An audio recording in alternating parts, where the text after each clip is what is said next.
Thanks, Alistair. Thank you, Alistair. Now, how do you come up with your opinions on controversial social issues?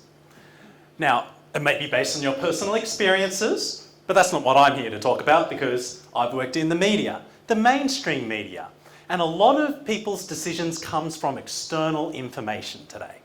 And so what do I mean by the mainstream media? I think you guys know. It's the TV that we watch, the radio that we listen to, and the news sites, or maybe even newspapers if you're really old school, that you read. That's what we call mainstream media because it's dominated by big companies. In Australia, 2 big companies, and they control most of the news in the country. So what do you need to know about mainstream media and how it influences us? Well, let me take you through how mainstream media intermediates or mediates the information that you guys all get, that you all then use to make your decisions. Now you might say, well, I don't just consume mainstream media, I have Facebook as well. I get a lot of my news from Facebook. And it's true, over 60% of millennials, that's now their primary news source. But where did the information originally come from? Chances are when you're having your big Facebook battle with one of your old high school mates who you haven't seen in 10 years and therefore feel quite at liberty to have these kind of very frank discussions with, that it originally linked to an article from the mainstream media.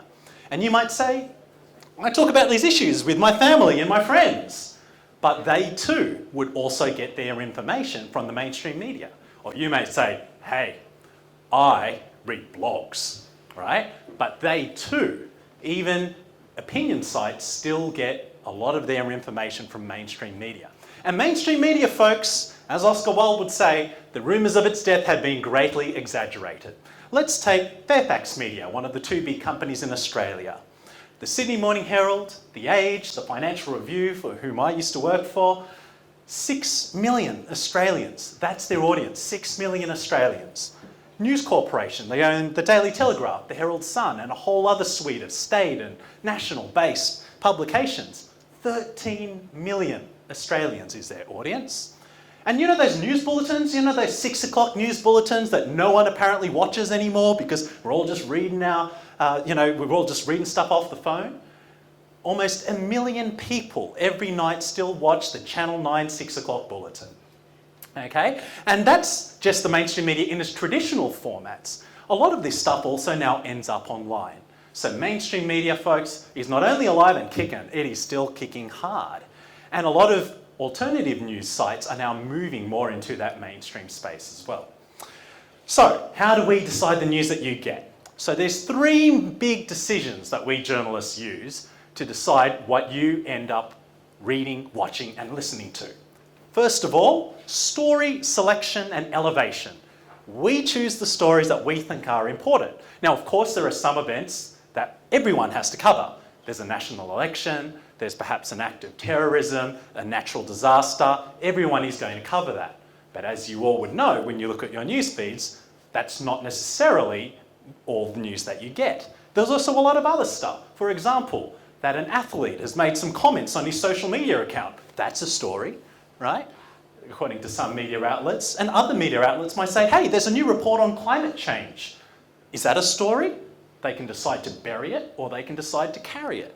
So every morning when we start a shift in the newsroom, we look at the big stories of the day and decide what's a story and how hard are we going to go at it. So that's story selection and elevation. And then there's fact selection, right? So what you'll find is, for example, let's talk about the CEO of Facebook who has just spent a very, very long time in front of the US Congress answering all sorts of questions about all sorts of topics about Facebook, that wonderful organisation that also takes part in the decision-making process, right? Now, of that, 5-6 hours of testimony, whatever marathon they put them through, chances are most of you guys haven't sat down and watched all of it. You'll be pleased to know that one of my journalistic colleagues has, right? And they are the ones that get to decide which facts get reported. So it's all facts, they're all facts, it's all true, it's all happened, but he or she will get to choose what ends up being the big issue. And then finally, perhaps most importantly in this day and age, is what we call opinion selection. So you may have noticed on your news media and so forth, more and more of it is opinion. Panel discussions, monologues, TEDx talks, right? It could be all kinds of opinions. And the reason we journalists put forward opinions, because I sometimes hear people say, hey, I just want the facts, man. I just want to make up my own mind about this. Well, it's because there are many people, experts of various kinds, academics, they might be politicians, policymakers that came up with various ideas. They have already looked at a lot of the facts. It can be an absolute jumble.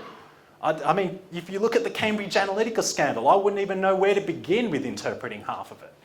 But someone has. So that selection of analysis makes a big difference. That's a big role we can play. So for example, with a radio story that I might put together, I'll decide how long I will give an academic that has an opinion on this issue. And I might give him 10 seconds. I might give him not just 10 seconds, but I might give him the right of reply to other people. But I get to make that decision. So there's a lot of decisions that journalists get to make along the way in terms of fact selection, as well as the story selection, and also the opinion or the analysis selection. So how is this all playing out today in the modern world, in this digital age? So here are some factors that you need to keep in mind when you're consuming news, because there are limitations to the news that we're able to bring you, or that we maybe want to bring you. So first of all, there's the issue of time.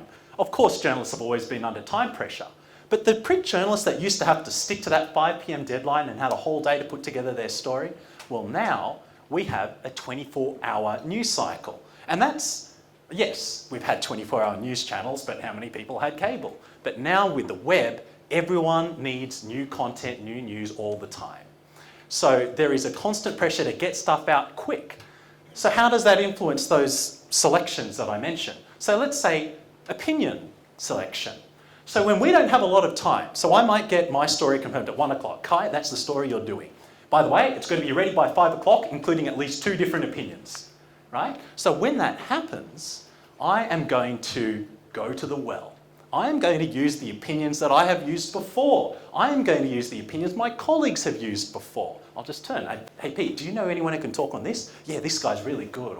Or this professor, she really knows her stuff. She's great talent, right? And that means that there are vulnerabilities in this process. It means you are only going to get the same kind of people commenting all the time in the news that you get. And it also means that you're going to be quite limited in the scope of opinions that you get across the political spectrum, because a lot of this can be exploited. I'm not kidding. If someone needs to get a comment from the Asian community about, for example, new citizenship laws and language requirements, unless they actually know someone who's ready to go, and trust me, I think most Asians would know, most of us die at the thought of having to be on public media. I don't know what happened with me, but somehow here I am. But most people would die, and so what do? Honestly, a lot of the time, a producer just types in Australian, Asian group, and then a bunch of groups will come up. And sometimes it's just one person, but one person who knows that journalists will often be desperate for an opinion and need it very quickly. And then there's sensationalism. Okay, now we all know what sensationalism is, right? It sells papers, people watch TV when it's something sensational and it grabs your attention. In this day and age, though, it's of course been turbocharged by social media.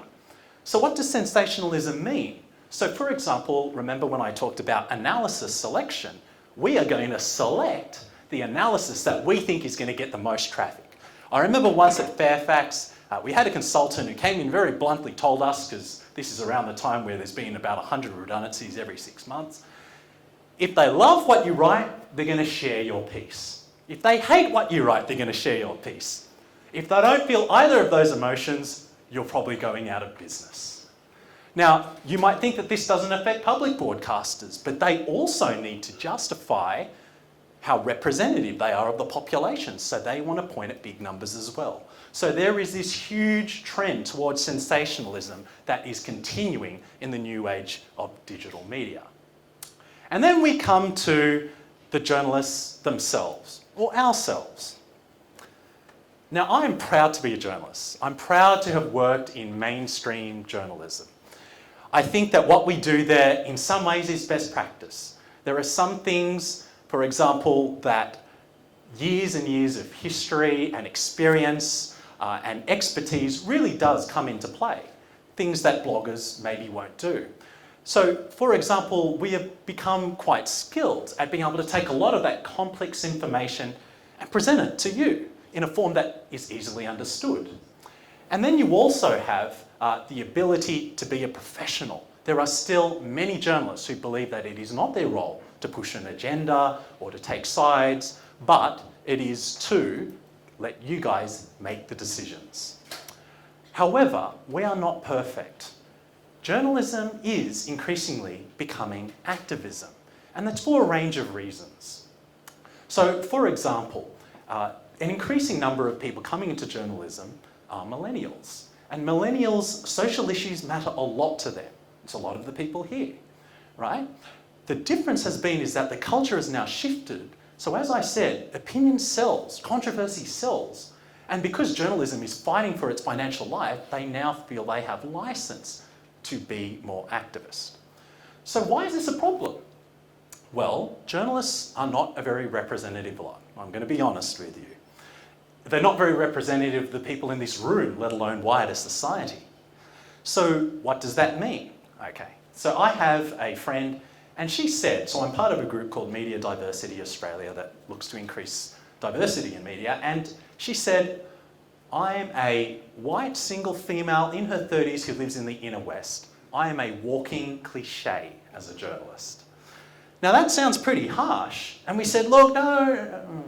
Okay, because there is a narrow demographic in journalism, and it means that it limits the type of perspectives that you are getting. That selection of opinion that you are getting can be quite narrow. Not just the selection of opinion, but also the selection of stories. For example, people are naturally inclined to provide stories and to cover stories and to elevate stories that they feel is most relevant to them and their friends.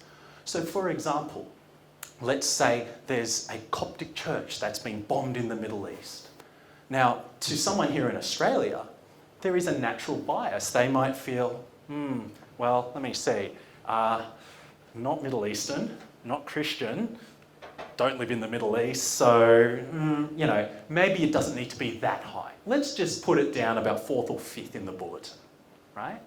On the other hand, if it's a story about the gender pay gap, well, that's something that directly affects me, and it affects all of my friends. And it might be something that you agree or disagree with. You might have different opinions on it, but whatever it is, it's an issue that everyone similar to you is discussing. So that affects the type of story that we select.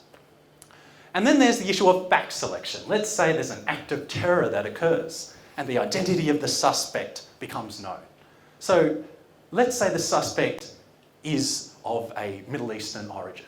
Now, a conservative media outlet might say, you know what, let's give this story air. And they may not even consciously make the decision for why, but it may be because of their inherent biases. It may be because they come from a Christian background themselves. It might be because they agree with a lot of the social views of some of the Christians in the Middle East. Or they may feel that it's time to strike back against political correctness and build that thing back up. At the same time, someone from a progressive news outlet might say, let's just bury the identity of this person for now. Because Islamophobia is a bigger problem in our society, and we don't want to inflame people by putting out the identity of this person, and people will jump to all kinds of conclusions. So depending on the media outlet you're reaching, you are going to get a different spin on these different topics. So what does this mean for you? What should you do about this? So there's some obvious things. Read widely. So yes, I believe in mainstream media. I believe that we have the truth. We generally won't lie. Now, I know not everyone believes that, but you can accuse us of bias, but generally because we have a brand to stand behind, we will draw the line at just making stuff up, and other news outlets may not. However, you should also read those other news outlets. You should also read the new media, the youth media sites. There might be overseas conservative sites or liberal sites. They all will help you make your decisions. But that brings me to my next part, which is read carefully. Read everything with discrimination, so you know that mainstream media looks at things through a particular prism. Different outlets will have their different perspectives. And similarly, new media will as well. There will be different levels of reliability about the facts that they present. So read widely, but read carefully. And don't be afraid to contact journalists themselves. Maybe because we're a bit of an attention-seeking bunch, right? But you can reach us on Twitter, you can reach us on our email addresses. That's why they publish the email addresses of journalists at the end of their articles. Just be nice while you're doing it. Because let's put it this way, you can point out errors that a journalist may have made, opinions that you feel that they've left out. But if you do it in an angry and hostile way, they're likely just to dismiss you as a troll. We get a lot of trolls. So those are three things you can do. But ultimately, folks, be a seeker of truth. Now, there will be certain opinions that everyone here in this room is going to hold. And it's okay to have convictions. You may have made up your mind on certain issues, and therefore you only are going to look at the type of views that back up that opinion because you're already confident in them. However, I do encourage you to be open-minded. I do also encourage you to remember that there are many issues that you will come across in the news where you have not made up your mind yet. So you have an opportunity in the what you read and what you click on to send a message to us. See, we are in a mediated culture, right? Mass media influences society as much as it also reflects society. So we have a responsibility as journalists, but we also would benefit from the help that you can give us. So help us to help you, to help us all move further towards a better understanding of the truth and better decisions. Thank you.